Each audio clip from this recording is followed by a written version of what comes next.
sa ulo ng mga balita. 50 pesos kada araw na dagdag sahod para sa minimum wage earners, epektibo na.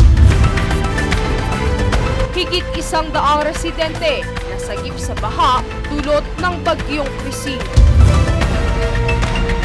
Prank callers nais panagutin ng DILG. Piitan sa Dasmariñas at San Mateo, prioridad na ma-decongest kapag naipasa ang panukalang Jail Integration Act.